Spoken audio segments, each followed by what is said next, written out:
बिस्मिल्लाहिर्रहमानिर्रहीम। मैं पाइथन के इस लेक्चर में आपको वेलकम करता हूँ। उम्मीद है कि आप खैरियत से होंगे।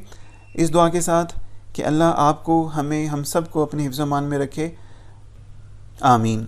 आपसे गुजारिश करते चलें कि अगर आप हमारे इस चैनल पर नए हैं तो इस चैनल को लाइक करें और सब्सक्राइब करें। बेल के आइकन पर क्लिक भी कर दीजिएगा ताकि आपको हर आने वाला लेक्चर बाकायदगी से मिलता रहे। शुक्रिया। पाइथन लैंग्वेज में डिसीजन मेकिंग के कॉन्सेप्ट को हम आगे बढ़ाते हैं और इस वीडियो में हम ये डिस्कस करेंगे कि इफ़ की स्टेटमेंट के साथ एल्स की स्टेटमेंट कैसे अटैच हो सकती है और ये किस तरह से काम करती है। If else statement also a very important concept of decision making in any programming language और पाइथन लैंग्वेज भी इसको सपोर्ट करती है। चलें आइए देखते हैं कि ये कैसे काम करती है। अच्छा, जैसा कि हम ये डिस्कस कर आए हैं कि कंट्रोल फ्लो स्टेटमेंट्स का कॉन्सेप्ट है इफ़ और इफ़ एल्स का स्ट्रक्चर, और ये कंट्रोल करती है फ्लो ऑफ योर प्रोग्राम को। अच्छा जी, कंडीशनल स्टेटमेंट्स की जो फैमिली हम डिस्कस कर रहे हैं हमारे पास, उसमें इफ़ स्टेटमेंट हम डिस्कस कर आए हैं और आज का हमारा एजेंडा वो इफ़ एल्स की स्टेटमेंट को डिस्कस करना है। अच्छा, इफ़ एल्स की स्टेटमेंट का अगर सिंटैक्स अगर डिस्कस किया जाए तो इसके बेसिकली 3 पार्ट्स होते हैं। पहला पार्ट हमारे पास इफ़ का कीवर्ड है और उसके बाद हमारी एक कंडीशन टेस्ट होती है और उसके बाद हम एक कॉलन जो है ना वो लगाते हैं। ये सिंटैक्स का पार्ट है। और इफ़ की स्टेटमेंट के फ़ौरन बाद हम एक इंडेंटेड ब्लॉक ऑफ स्टेटमेंट्स लिखते हैं। ये सिंगल स्टेटमेंट हो सकती है, मोर देन वन स्टेटमेंट हो सकती हैं, इट्स अप टू यू। और ये उस वक्त एग्जीक्यूट होता है जब आपके पास ये कंडीशन जो कि आप सेकेंड नंबर स्टेप में ले रहे हैं, अगर ये ट्रू होगी तो ये सेट ऑफ ब्लॉक हमारा एग्जीक्यूट होगा। अच्छा, चूँकि हम इफ़ से आगे हैं, अब एल्स के पार्ट में हमारे पास क्या होगा, जिसके सिंटैक्स का थर्ड पार्ट है वो ये है।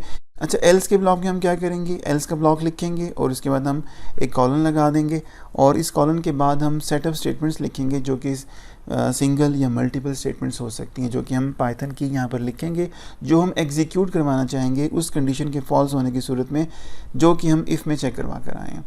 इफ़ के पार्ट में या इफ़ का जो ब्लॉक है उसमें ट्रू के अगेंस्ट जितनी स्टेटमेंट हम एग्जीक्यूट करवाएंगे वो इफ़ के फ़ौरन बाद हम इंडेंट करके लिखेंगे, और कंडीशन फॉल्स होने की सूरत में हम एल्स के बाद वो स्टेटमेंट्स लिखेंगे जो कि आप चाह रहे हैं कि उस कंडीशन के फॉल्स होने की सूरत में एग्जीक्यूट हों। अच्छा, इसकी एग्जांपल देखते हैं। एग्जांपल में हमारे पास एक परसेंटेज नाम का वेरिएबल है जिसमें कि 95 लेट से आपने स्कोर जो है ना मूव करवा दिया है, या आप यूज़र से भी इनपुट ले सकते हैं, इट्स अप टू यू। और इफ़ की कंडीशन कैसे एग्जीक्यूट होती है कि आप इफ़ का कीवर्ड लिखते हैं, कंडीशन लिखते हैं और कॉलन लगा देते हैं। ठीक है, कंडीशन आपके पास क्या है, percentage greater than equal to 50 है। ये सिंगल कंडीशन है। यहाँ पर आप मल्टीपल कंडीशन एंड के साथ यहाँ पर कंबाइन भी कर सकते हैं। क्योंकि हम कॉन्सेप्ट सीख रहे हैं इसलिए मैं सिंगल कंडीशन को टेस्ट कर रहा हूँ, आप मल्टीपल कंडीशंस भी टेस्ट कर सकते हैं। और इफ़ के बाद आप क्या कर रहे हैं जी, आप कह रहे हैं कि जी आपने इंडेंट करके 2 स्टेटमेंट्स लिखी हुई हैं। आप सिंगल स्टेटमेंट भी लिख सकते हैं, आप मल्टीपल स्टेटमेंट्स भी लिख सकते हैं। अगर ये कंडीशन ट्रू हुई तो ये मैसेज, जो 2 मैसेजेस आपके पास स्क्रीन पर प्रिंट होंगे जिसमें कि आप यूज़र को कॉन्ग्रेट करेंगे कि आपने एग्ज़ाम जो है वो पास कर लिया है। और एल्स के केस में हम क्या कहेंगे, एल्स का कीवर्ड लिखेंगे। अगर ये कंडीशन ट्रू नहीं होती, अगर उसके परसेंटेज 50 से अबव या इसके इक्वल नहीं है तो एल्स का पार्ट आपका एग्जीक्यूट होगा और एल्स का कीवर्ड लिखेंगे, कॉलन लगाएंगे और सिंगल या मल्टीपल स्टेटमेंट्स इंडेंट करवा कर एल्स का ब्लॉक बना देंगे। ये सेकंड पार्ट आपका एल्स का ब्लॉक है। इसमें आप मल्टीपल स्टेटमेंट्स लिख सकते हैं और वो उस वक्त एग्जीक्यूट होंगी जब इफ़ की कंडीशन ट्रू ना हो, फॉल्स की सूरत में आपका एल्स का पार्ट एग्जीक्यूट होगा। जैसे कि हम जनरल लाइफ में हम बात करते हैं ना कि जी अगर आपकी एक कंडीशन ट्रू है तो आपने ये काम करना है, और अगर ये कंडीशन ट्रू नहीं है तो आपने ये वाला काम करना है। तो कंडीशन ट्रू होने की सूरत में आप इफ़ का पार्ट एग्जीक्यूट करवाएंगे और एल्स की सूरत में आप और कंडीशन फॉल्स होने की सूरत में आप एल्स का ब्लॉक जो है एग्जीक्यूट करवाएंगे। अच्छा, अगर कंडीशन ट्रू होती है तो ये वाला ब्लॉक, और एल्स कंडीशन अगर फॉल्स होती है तो नेक्स्ट ब्लॉक। और इसमें से कोई भी कंडीशन ट्रू या फॉल्स हो उसके बाद आपका जो प्रोग्राम का जो फ्लो है वो रेस्ट ऑफ द प्रोग्राम की तरफ चला जाएगा, जो कि आपकी कंडीशंस भी हो सकती हैं, सिंपल स्टेटमेंट्स भी हो सकती हैं। अच्छा, इस कॉन्सेप्ट को हमने एक पाइथन के प्रोग्राम से हम देखते हैं कि पाइथन के प्रोग्राम में ये चीज़ें कैसे होती हैं।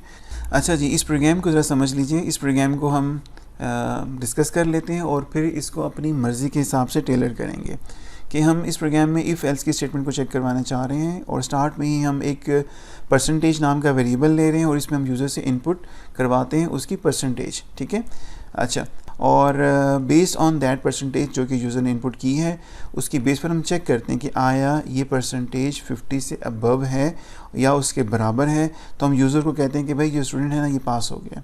और ये कंडीशन ट्रू हुई, हमने ये 2 स्टेटमेंट एग्जीक्यूट करवा दी।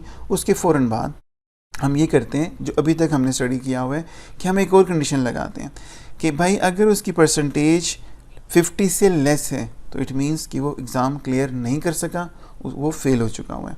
ठीक है। अच्छा, उसके बाद हम जब ये दोनों कंडीशन टेस्ट होती हैं और उनके रेलिवेंट ब्लॉक्स की एग्जीक्यूशन के बाद हमारा कंट्रोल आ जाता है रेस्ट ऑफ द प्रोग्राम की तरफ। अगर कोई स्टेटमेंट्स इन इफ़ के ब्लॉक के बाद इन कंडीशंस के बाद लिखी हुई हैं तो वो एग्जीक्यूट होंगी। जैसे कि हमारे पास ये कंडीशन, ये 2 स्टेटमेंट एग्जीक्यूट हो रही हैं यहाँ पर। अच्छा, यहाँ पर ना आप ज़रा देखिएगा कि अगर हम स्टूडेंट की परसेंटेज देते हैं, ऐसे हम इसको एग्जीक्यूट करते हैं, हम कहते हैं जी स्टूडेंट की परसेंटेज लेट्स से 56 है, तो 56 में वो कहता है जी आपने एग्ज़ाम जो है ना वो पास कर लिया। पहली वाली कंडीशन जो है ना वो आपके पास ट्रू हो जाती है। अच्छा, इसको हम दोबारा एग्जीक्यूट करते हैं।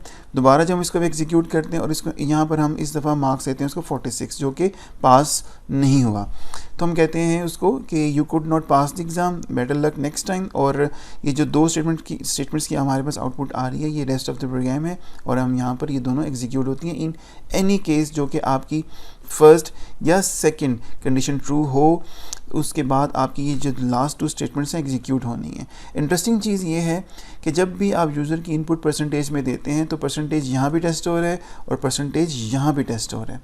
तो ये तो चीज़ ऑब्वियस है कि अगर उसकी percentage greater than equal to 50 है तो वो पास है, जैसे कि यहाँ पर इन 3 लाइंस में ये चीज़ टेस्ट हो रही है।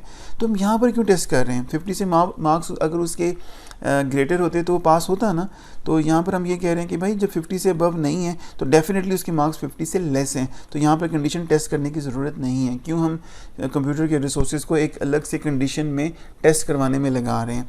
तो बजाय इसके कि यहाँ पे हम कंडीशन दोबारा से टेस्ट करें, हम सिंपली यहाँ पर कह सकते हैं, हम एल्स का सहारा ले सकते हैं। एल्स कि भाई अगर मार्क्स ग्रेटर दैन और इक्वल टू 50 हो तो आप बताओ कि ये पास हैं, और अगर नहीं है तो सिंपली आके बता दो कि आप पास नहीं हो। 2 ही कंडीशंस हो सकती है ना, या ट्रू हो सकता है या फॉल्स हो सकता है।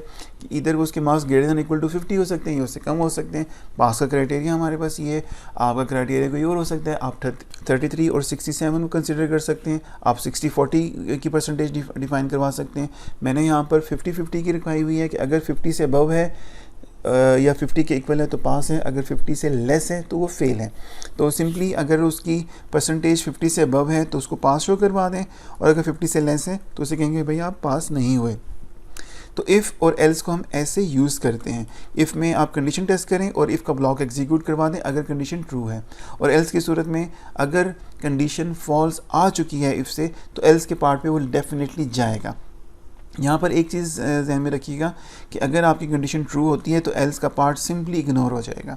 ठीक है, अगर आपकी कंडीशन ट्रू होती है तो एल्स का पार्ट सिंपली इग्नोर हो जाएगा, और अगर आपकी कंडीशन फॉल्स होती है तो इफ़ का जो ब्लॉक है वो आपके पास जो है वो स्किप होगा, और आपके पास जो एग्जीक्यूशन है सिंपली एल्स के पास आ जाएगी। ठीक है। अच्छा, क्या डायरेक्टली हम एल्स का ब्लॉक लिख सकते हैं? जी, डायरेक्टली हम एल्स का ब्लॉक नहीं लिख सकते। एल्स का ब्लॉक लिखने के लिए हमेशा हमें एक करस्पॉन्डिंग इफ़ की ब्लॉक या इफ़ की स्टेटमेंट्स हमें चाहिए होंगी। ठीक है।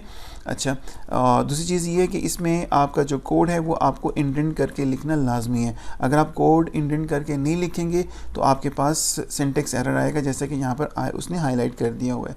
तो ये चीज़ें थी कि किस तरीके से आप अपने प्रोग्राम को इफ़ एल्स की मदद से ज़्यादा इम्प्रूव कर सकते हैं। उम्मीद है आपको ये चीज़ें समझ आई होंगी। आपका बहुत बहुत शुक्रिया।